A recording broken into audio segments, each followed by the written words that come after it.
alaikum, oh, sallama gare ku,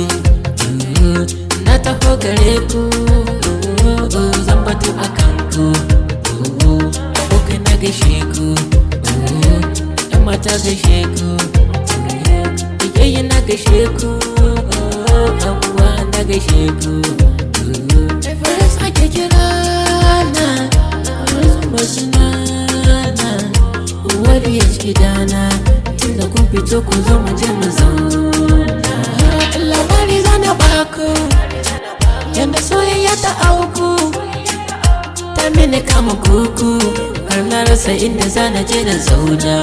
Wayo, oh, yar faran yarinya, mai kyawun sura, gata nan da kunya, kama da Zara, ta fito da niyya, tana tafiya, hankali ya juya, kamar musaya, na tashi babu sanya, na je mu gana.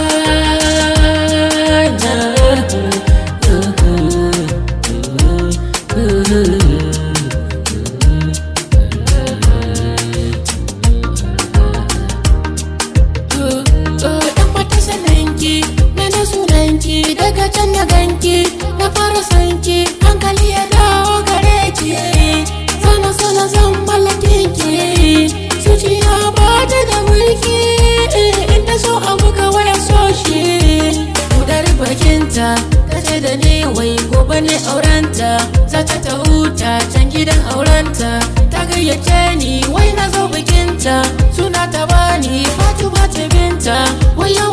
ni menene fahimta, barkon zuwa ta mai da ni almajirinta,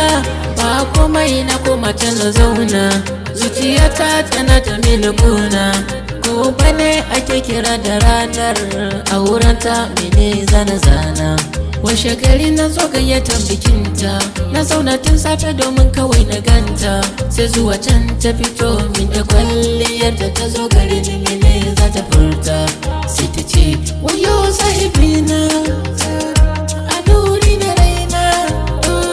ta murmusa ta ce min bayan wani bikinta da wasa ta ke min, wayo soyayya ruwan zuma ce, soyayya ruwan zuma ce.